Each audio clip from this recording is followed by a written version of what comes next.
and welcome to Faith on Film, a program designed to keep you aware and informed on everything and everyone that is involved in the faith and family entertainment. Now, my guest today, I don't think is really a filmmaker by career, but he sure does do a lot of media content. Has produced some pretty interesting little short films, which I know we're going to talk about. But he's doing quite a bit more with media. Let me introduce him to you. Earl Martin is the youngest of three boys. He loves art, music, movies, acting, storytelling, public speaking, his faith, his wife, his daughters, traditions. This brother has a lot of love in his heart. The underdogs and life. Earl has been a public speaker since 1988. His desire is to share truth and encourage others as they cooperate in life. Earl knows that he's not perfect and that he doesn't have all the answers. Wait a minute, wait a minute, Earl. I was told to have you on the show because you were perfect. No. You've done your homework, though. I appreciate that. Oh, Earl, welcome to Faith on Film, a show for imperfect people. That would be me, as you'll notice as we go through the show. So anyway, I mentioned that in the beginning that you weren't necessarily a filmmaker by career. I think I have that right. But you know what? What we want to hear is all about your story a little bit, how you even got into filmmaking and what else you do. Well, let me just start with my testimony just briefly. I came to Christ as a child, believe it or not, by hearing the Old Testament story of Moses and the Exodus. And it just showed me, I'm a visual person, I'm a visual learner and a creative, right brain creative. And so I see things vividly. And as a child, when I heard that story, I thought, if God is that powerful to do all that he did to get the Israelites out of Egypt, then Jesus Christ must be true, and he is the Savior of the world. And so I came to Christ at a young age, and I've always been involved in acting and drawing and write music and all those different creative venues. And when I went to Bible college, I was not really right with God. I went to Bible college only because my parents wanted me to go for a year because they thought that would be good, and so I did. And I got into speech and drama, and that was where my heart was on stage until 1984, when there was an accident that took place, and a classmate of mine passed away, and it changed my life because I was there when it happened. And again, as a visual person, it just really broke my heart. So I decided that I was doing things for myself rather than truly seeking what God wanted me to do with my life. And so I gave my heart to reaching young people with the gifts and abilities that God's given me. So I basically went into youth ministry. And that's why I say that filmmaking wasn't my vocation most of my life, because I didn't go that route. I went into youth ministry. And so my wife and I pursued that in many different ways, whether it be in a church, local churches, or traveling as a public speaker. And it wasn't until about 10 years ago that I was trying to figure out, how can I reach more people from a central location versus traveling all over, and all the hard work that's involved in that. My wife's health didn't really cater to traveling and whatnot. And the internet seemed to be the easy answer. And so that's when I established Mystery TV, which is short films to make known the mystery of the gospel, and based out of Ephesians 6:19, when Paul asked the church at Ephesus to pray for him that he would open his mouth boldly to make known the mystery of the gospel. And I thought, well, what better way to reach the world than a place where the world is at, and that's on the internet. And so that's kind of how I got started into filmmaking. That was about 10 years ago. Wow. Now, I've seen a couple of your short films, and the reason, by the way, that somebody recommended for you to get to know me and for me to get to know you was because that person, which I had on the show a few weeks ago, had produced I keep calling it horror films, and I think makes people a little uncomfortable. Let's call it suspense. He made a zombie film. Christian zombie film, and I just thought that was the coolest thing, because I had just mentioned that when he came up and told me that he had made this film. So anyway, he recommended you because you had made some kind of very suspenseful, scary short film, and I went to see it, and man, I tell you, I thought that was the most fantastic thing I'd seen. It definitely, if I wasn't saved, I think I would have given my heart right there and then. That's encouraging. I appreciate that. I Yes. enjoy. I think the Lord has given us all the emotions that to enjoy, and some people like to ride roller coasters or go skydiving, which I have no interest in skydiving, and I don't know that I'll get on a roller coaster anytime soon at my age. But I do like watching a scary film, and I don't know that there's anything wrong with it. I understand what you're saying. My wife even doesn't care for scary films and whatnot. So I can see where the Christian community might not gravitate to that. But I've learned that there is I've learned that the horror community, and first of all, there's a lot of horror in the Bible. So I agree. I'm not ashamed of using that word horror, but I know what you're saying, why people shy away from it, because they have this idea of what horror is according to secular horror films. Yeah, they think of Saw and all these other movies. Yeah. And but they don't realize that, first of all, underneath the umbrella of horror, there's probably 50 subgenres underneath that. And I mean, you can watch Chitty Chitty Bang Bang and the most horrific thing that I remember as a child was the child catcher in Chitty Chitty Bang Bang. That's pretty horrific. So, but I enjoy comedy and I enjoy horror, and the two really blend together well because it's all on timing. And so I've just decided that, if I could make a horror film that's scary, it's not going to gravitate to everybody out there in the world, but there's a community that it does. And, God has really given me an ability to make some, not Saw type or Halloween or those type of films, but films that has suspense or are a thriller or even some really scary things in it that get me in that community. And then I get to meet these people, and it's kind of a mission field, I guess, is what it's made. Well, I'll tell you what, let's take a little break right now, and then when we come back, let's talk about that a little more, because it is something that's been a passion in my heart, and it's not even because I like horror movies, but I just felt like it was something that would help us to cross over into those that are not already saved, that are not Christian, and that really don't want to watch these, what I call puppy and pony movies. So as soon as we come back, we'll talk about that some more, all right? All right. Folks, don't go away. We'll be right back.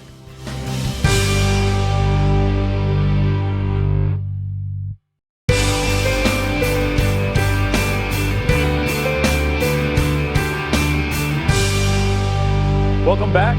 We are here today with Earl Martin, somebody that I just met, by the way, and I already feel like I'm a close friend of yours.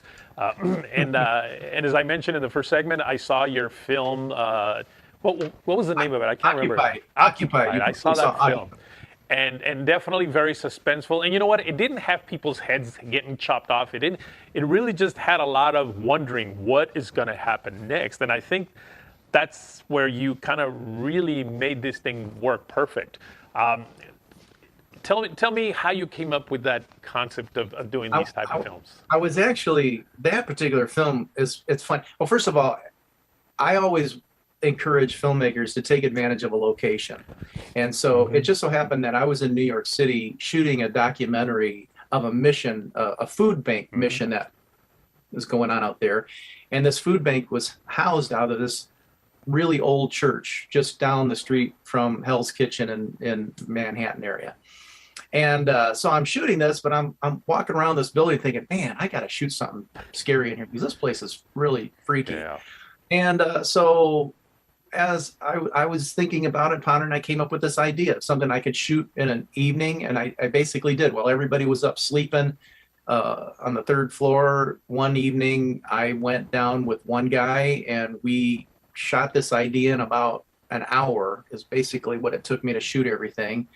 And then I just started editing it and piecing it together. I've never done a found footage before, but I had this idea, this concept of what it would be like to be filled with a bad spirit.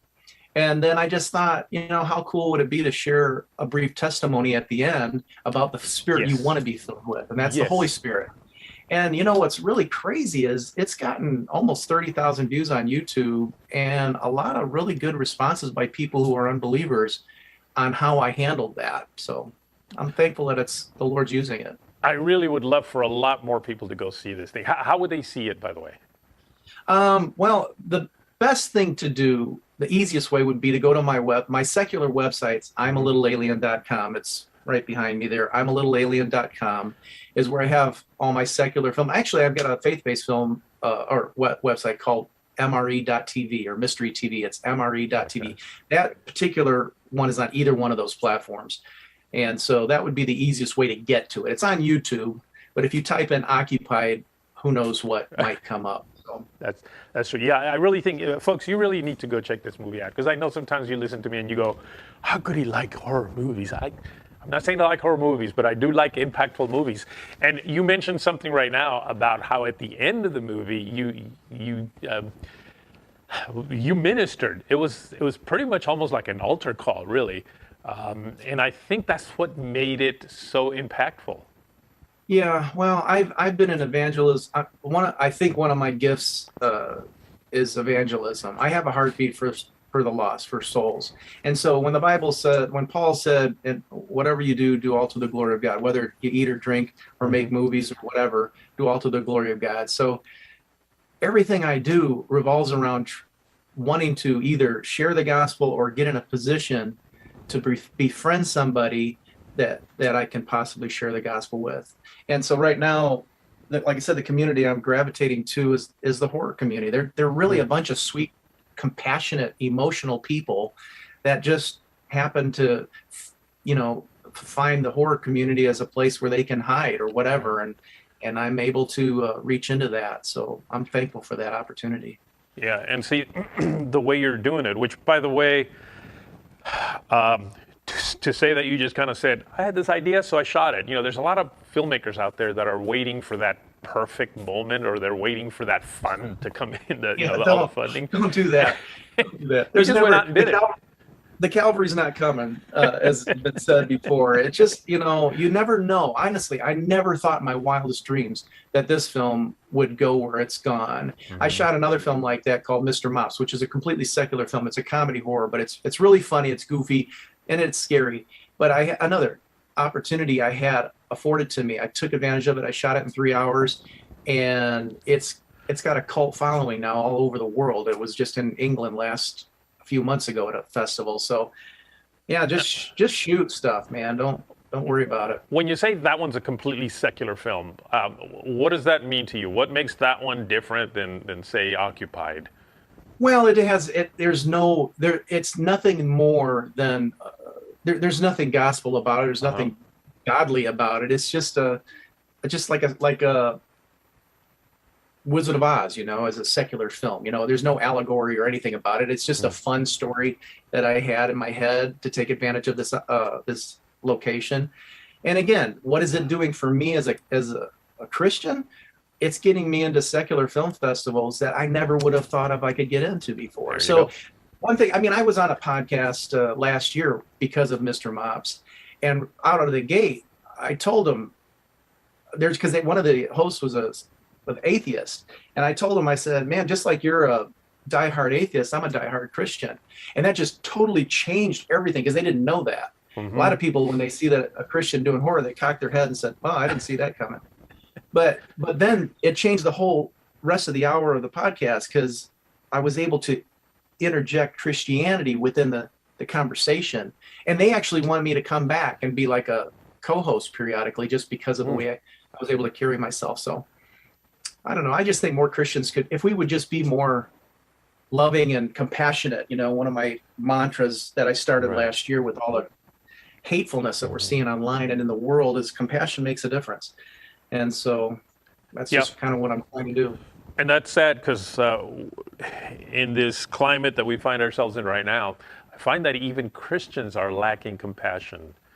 They're lacking love. Christians are being divided like crazy right now. It's pretty. It really is. It is. Well, I like what you said about a secular film really putting you in the place where you then can have an impact, maybe not with that film, but with your own personality. And then at some point, they get to see other films that you've made, and suddenly they're watching these films that have a biblical message to them. They have hope. They have something that'll hopefully get them to think about, hey, maybe there is a God here. So I think you're doing a good thing. You know what? Let's stop. Let's take another break here, and when we come back, let's talk about what is in your future. I mean, are you going to continue to make these films? And also, I believe you're doing some kind of podcast that helps filmmakers, kind of does some training. Do I have that right? Well, it's something I'd like to do. I haven't started it yet, but it's a dream. All right. Well, we'll talk about your dreams on the next segment. All right. All right. Folks, don't go away. We'll be right back.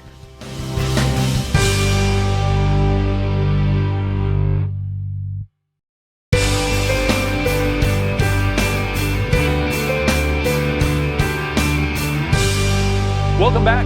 We are here with Earl Martin, who I'm a fan of now because of the short film.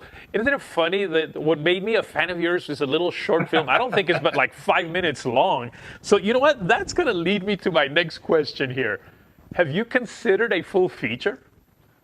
I have for Mr. Mops. I have such a cult following for that particular short that they were screaming for a feature. So I've actually written a feature. I'm in my 10th or 12th edit, and I even had an LA producer contact me to see what I would do in a perfect world. So yeah, there is for that. I don't have any features lined up for faith-based films. Mm-hmm. And I just want to say too that there are a couple faith-based films that I shot. One of them is a completely gospel film called Vapor, short that you can see on Mystery TV. So.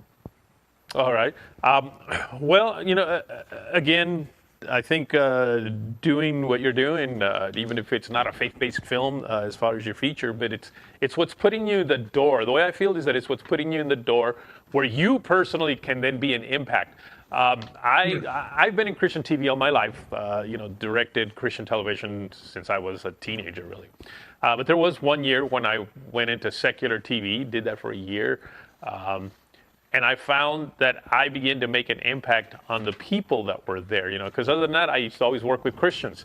Suddenly I'm thrown in the middle of a bunch of non-Christians, and now I felt like I really have to give the right impression of who I am. And just to nail what you just said, Isaac, this LA producer that contacted me, mm-hmm. he started following me about a year ago because of Mr. Mops and where that was going. He just happened upon it and started following me. And we got on the phone and he said, listen, I just want you to know, it wasn't so much the film that, even though I liked it, mm-hmm. he said, the reason I'm contacting you is because I've looked at who you are on social media. I've read who you are on your website, and I like that. And here's a secular Hollywood producer or LA producer because of who I am, not necessarily what I've done. And yes, he did read the script, and he says, it's just unique. I like the way you write and stuff. So, I just want to encourage Christians that, again, wherever you are, just do all to the glory of God. Not everything has to be gospel. I mean, if you're a barber, then cut hair for the glory of God, or if you flip, pizzas in the air, do it for the glory of God. You just never know. Right. But you don't have to make Christian pizzas. Absolutely. Well, you're not going to. Nobody's going to write. What is that? I've always wondered that about films too. Is what is a Christian film? Would it be the same thing with a pizza? What is a Christian pizza, right? I guess it's one that's made by a Christian. I don't know. Anyway, what we quickly talked about your dream. What is your dream for your future? Are you going to keep doing this? Is there something else that you've got in your heart? To make a living, I'm an industrial building cosmetologist. I'm a janitor, and so I do that to make money. And but yeah, I mean, you know what? If I could make films for a living, that would be fantastic. This is what I love to do. But that's just not always the realistic thing. Right. And so the Lord, in all my years of ministry, has given me the ability to just take every day at a time, do the best I can. If doors open up, walk through them. If they close, you can't. So, would I love to have somebody say, hey, I want to dump $50,000 so you can make this film or whatever.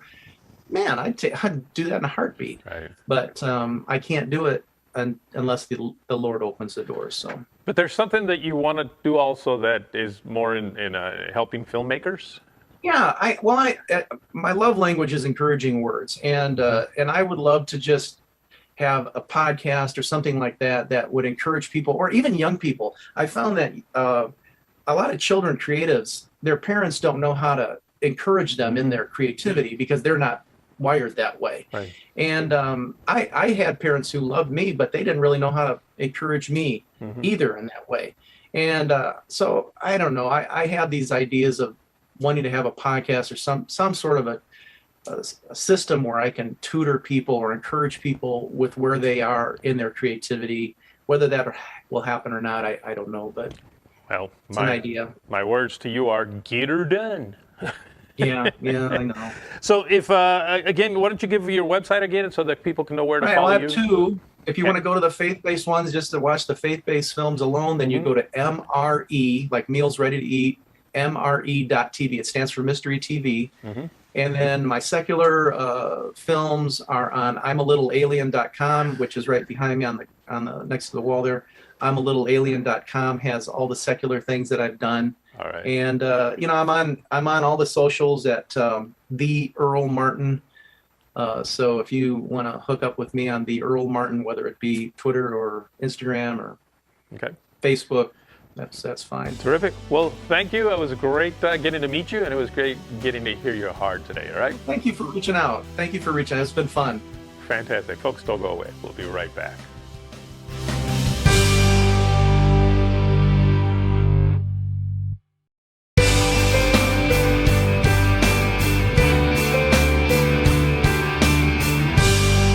Welcome back to Faith on Film. Thank you for watching today's show. Did you know that you can watch all my past interviews on demand? That's right. All you have to do is go to youtube.com and search for Faith on Film TV. That's youtube.com and search for Faith on Film TV. There you will find interviews with Kevin and Sam Sorbo, Nancy Stafford, Bruce Marciano, Dallas Jenkins, just a lot of people that are working in the faith and family film industry. And while you're there, you might want to hit that little subscribe button. Then you'll be aware of any new shows that are coming on. It doesn't cost you anything. You simply subscribe. Well, until next week, take care.